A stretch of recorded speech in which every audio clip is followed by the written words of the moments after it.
මිනිසා පිළිබඳ බෞද්ධ විවරණය.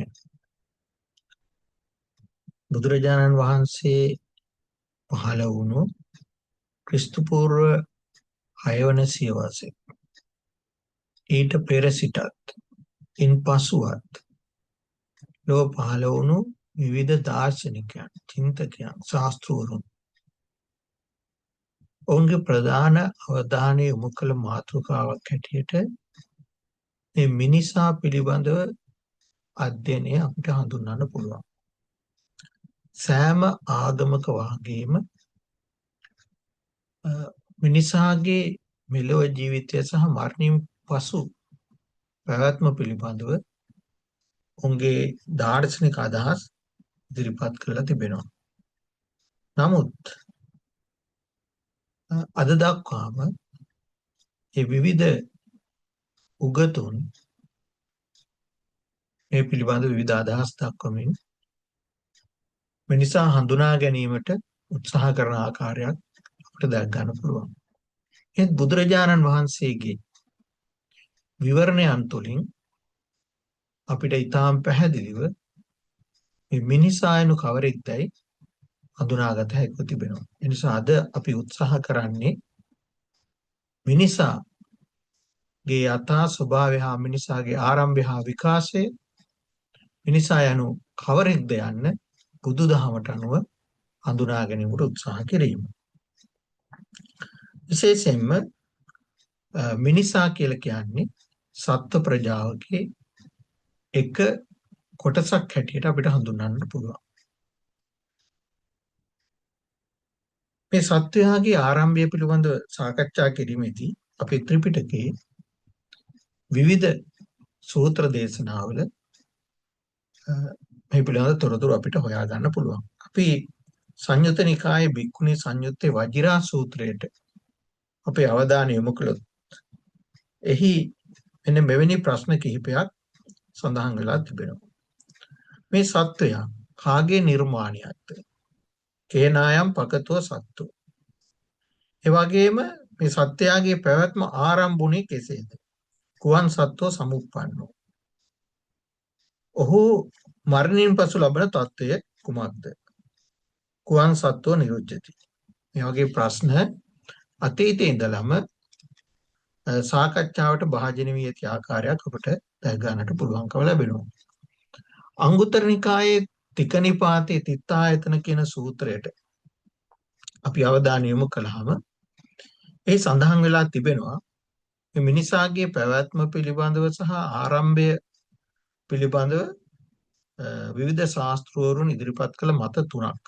හැබැයි එම මත බුදුරජාණන් වහන්සේ ප්‍රතික්ෂේප කරන ලද මත හැටියට අපි පළමුවෙන්ම සඳහන් කරන්න ඕන. ඒතර පළවෙනි අදහස තමයි ඊශ්වර නිර්මාණවාදය. ඒ කියන්නේ මේ සත්වයා කිසියම් බලගත් දෙවි කෙනෙක් මවා ඔහුගේ සිතිවිලි වලට අනුව ඔහුව පාලනය කරනවා කියන අදහස. එතකොට බුදුරජාණන් වහන්සේගේ දවස ඒ බ්‍රාහ්මණයන්ගේ ප්‍රධාන ඉගැන්වීමක් උනේ මහා බ්‍රහ්මයා විසින් මේ ලෝකය මවා පාලනය කරන බවයි. ඒ අනුව බ්‍රාහ්මණයන් මහා බ්‍රහ්මයාගේ මුවින්ද, ඒ වගේම ශස්ත්‍රියන් බාහුවෙන්ද, වෛශ්‍යයන් කලවෙන්ද, ශුද්‍රයන් පාදයෙන්ද, එහෙම නැත්නම් යටිපතුලෙන්ද මේ විදියට මවන ලද බව උන්ගේ වාර්තාවල සඳහන් වෙලා තිබෙනවා. එතකොට මේ නිර්මාණවාදී අදහස වගේම තවත් අදහසක් තිබුණා පුබ්බේ කත හේතුවාදී කියලා. සියල්ල පෙර කර්මන කර්ම වලට අනුව සිද්ධ වෙනවා යන්නේ. එතකොට සත්‍යයේ ආරම්භය සහ පැවැත්ම ඔවුන් විසින් පෙර කරන ලද කර්ම වලට අනුව සිද්ධ වෙනවා කියලා තවත් අදහසක් තිබුණා. ඒ වගේම අදිච්ච සමුප්පන්නවාදය, ඒ කියන්නේ මේ සත්‍යයේ පැවැත්මට හේතු වෙච්ච කිසිම කාරණයක් නැහැ. කා හේතුවාදී අදහසක් ඉදිරිපත් කළේ ඉබේ සිද්ධ වෙනවා යන. ඉතින් මේ කාරණා බුදුරජාණන් වහන්සේ ප්‍රතික්ෂේප කරලා උන්වහන්සේ පටිච්ච සමුප්පන්නානුකූල පැවැත්මක් විවරණය කරලා තිබෙනවා මේ සත්‍යය පිළිබඳව. විශේෂයෙන්ම වෛදික යුගයේ ඉඳලම සත්‍යය පිළිබඳව මේ අදහස් තිබුණු බව පිට වෛදික සූක්ත කියවනකොට පැහැදිලි වෙනවා.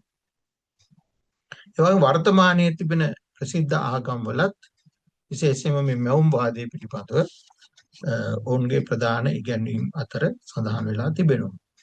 ඉතින් නමුත් බුදුරජාණන් වහන්සේගේ දහමට අනුව ඒ කාරණා ප්‍රතික්ෂේප වෙනවා. උන්වහන්සේ මේ සත්‍යය කිසිවෙකු විසින් මවන ලද හෝ ඉබේ පහළ වන ලද හෝ පෙර කරන ලද කර්මයට අනුවම ඇතිවෙච්ච හෝ පවතින සත්‍යයක් හැටියට උන්වහන්සේ හඳුන්වා දුන්නේ. උන්වහන්සේ විග්‍රහ කළේ මෙය පටිච්ච සමුප්පන්න ක්‍රියාවලියක් හැටියට.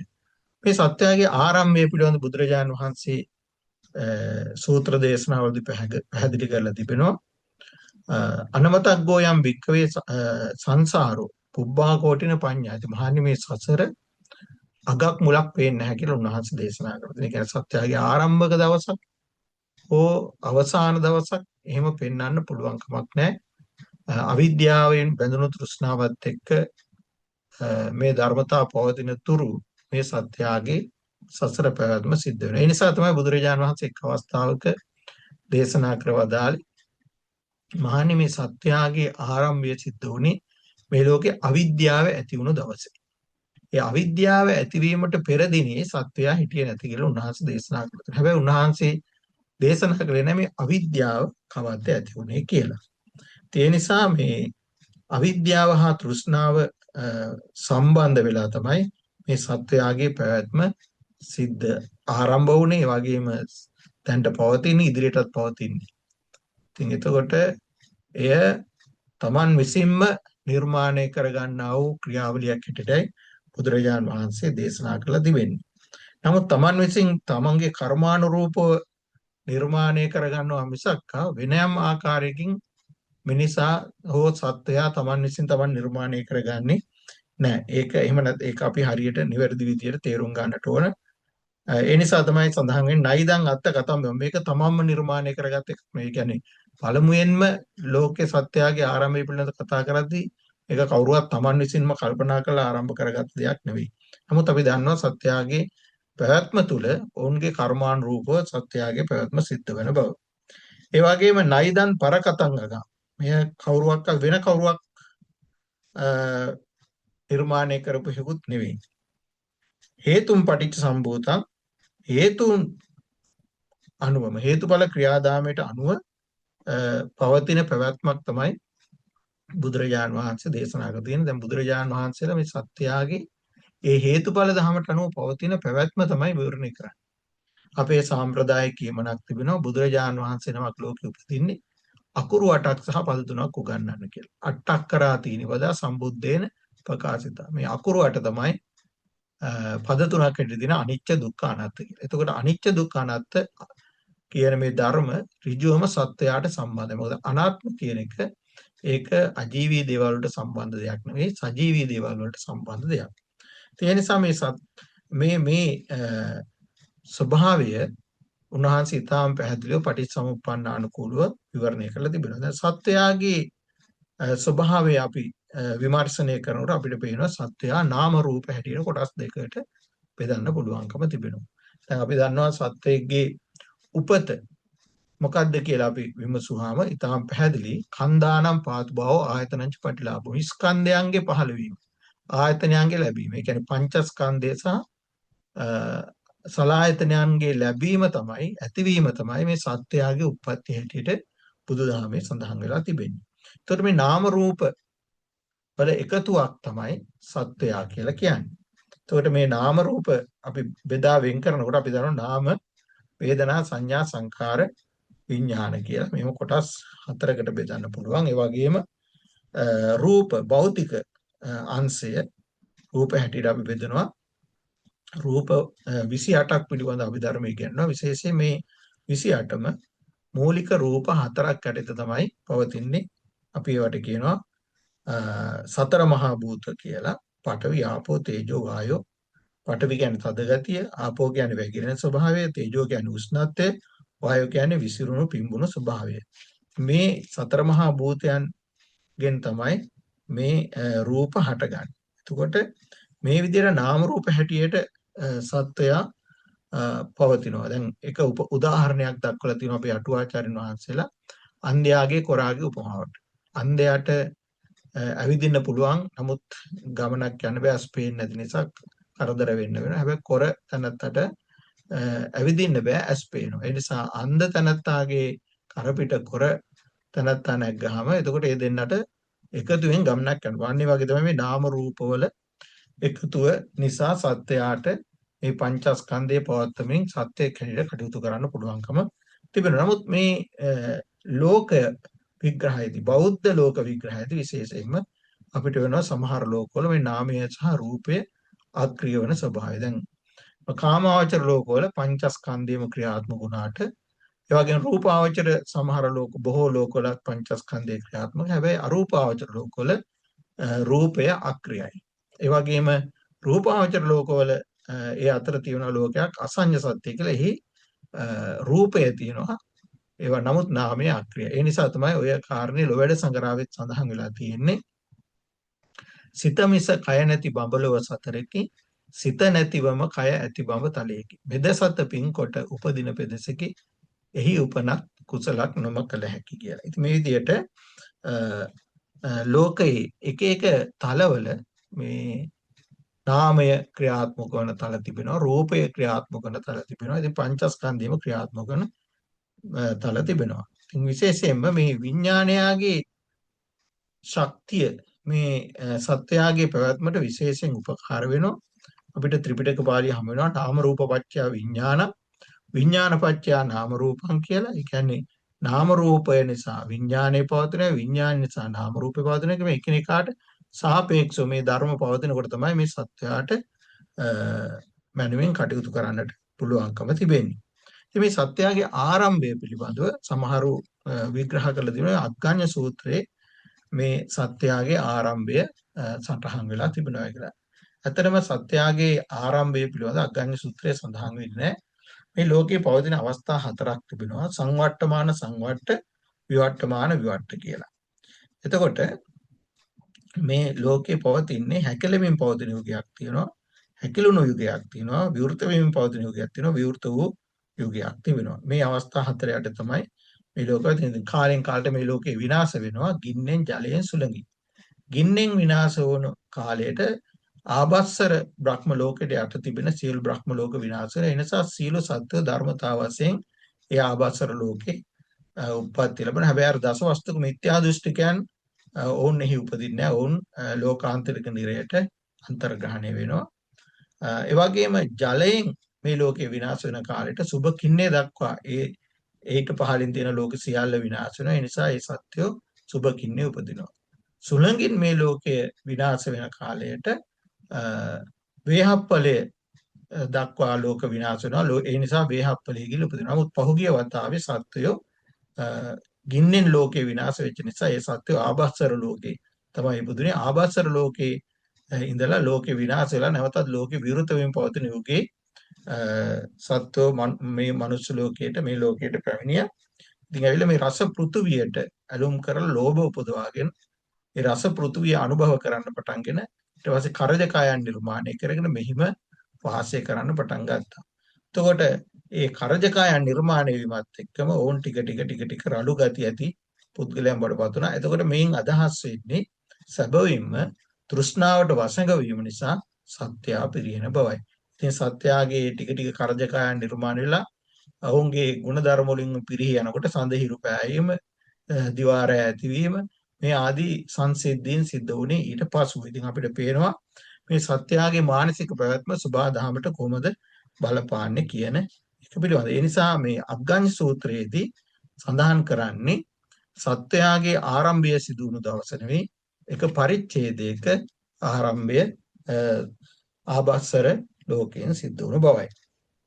එතකොට සත්‍යයේ පැවැත්ම පිළිබඳ බුදුදහමේ කතා කරනකොට අපි අර මුලින් සඳහන් කළා වගේ කන්දානම් පාත්වා අතරංච පටලාභෝ කියන උපත මොකද්ද කියලා සාරිපුත්ත හාමුදුරුවෝ සච්චිබංග සූත්‍රයේදී බුද්ධ වචනේ විවරණය කළ තිබෙනවා. ඒ කියන්නේ ස්කන්ධයන්ගේ පහළවීම, ආයතනයන්ගේ ලැබීම. එතකොට මේ සත්‍යයේ ඇතිවීමට බලපාන කාරණා තුනක් පිළිබඳව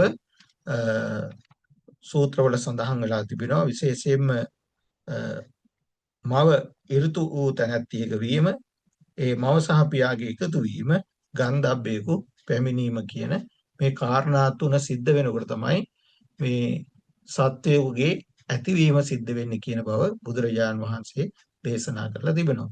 ඒ වගේම මේ සත්‍යය ඉපදුනාට පස්සේ ඔහු තමන්ගේ කර්ම ශක්තිය ගොඩනගා ගන්න ආකාරය පිළිබඳව මදුබිණ්ඩික වගේ සූත්‍ර දේශනාවල මහා කච්චාන මහරහතන් වහන්සේගේ දීර්ඝ විවරණයක්, බුදුරජාණන් වහන්සේගේ සංක්ෂිප්ත විවරණයට කරන ලද අටුවාවකේ සූත්‍ර දේශනාව.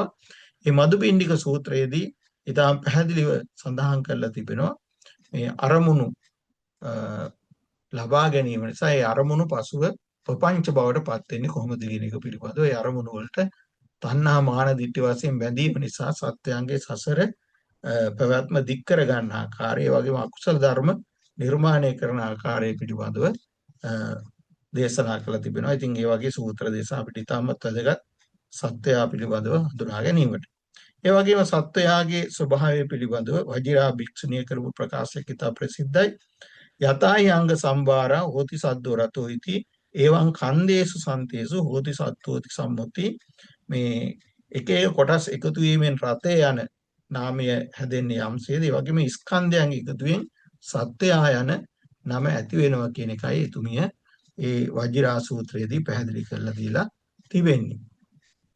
ඒ නිසා මේ සත්‍යයගේ පැවැත්ම ඔහුගේ ක්‍රියාකාරීත්වය ඔහු හා සම්බන්ධ වෙලා තියෙන්නේ. ඒ නිසා තමයි සඳහන් වෙන දම්පදේ අත්තනාව කතම් පාපං අත්තනා සංකිලසදී, තමන් පව්ගමක් කළොත් තමන්මයි කිලුවටපත් වෙන්නේ. අත්තනා අකතම් පාපං අත්තනා විසුද්ධිති, තමන් පින්කමක් කළොත් තමන්මයි පිරිසුදු බවටපත් වෙන්නේ.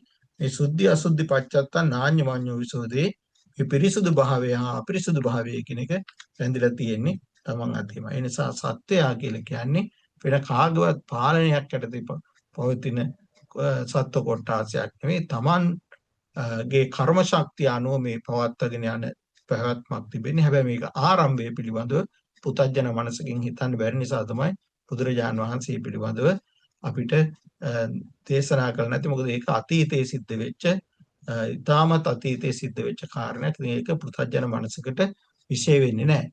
ඒ නිසා බුදුරජාණන් වහන්සේ දේශනා කළ තියෙන මේ ඇති වෙච්ච තත්ත්ව, මේ ජරා මරණයන්ගෙන් එතර වෙන්නේ කෙසේදයි කල්පනා කරලා ඒ ජරා මරණයන්ගෙන් එතර වීමට කටයුතු කරන්න කියන එකයි උන්වහන්සේගේ අනුශාසනාව බවට පත් වෙන්නේ. ඒ නිසා මේ සත්ත්ව ලෝකේ සියලු සත්‍යයන්ගේ පැවැත්ම පිළිබඳව පොදු විවරණයක් වුණ අතර මේ මිනිසා පිළිබඳව විශේෂයෙන් ඔහුගේ පැවැත්ම පිළිබඳවයි අපි මේ විදිහට විශේෂයෙන් සාකච්ඡා කරන්නට යෙදුණේ. ත්‍රිවන් සරණයි.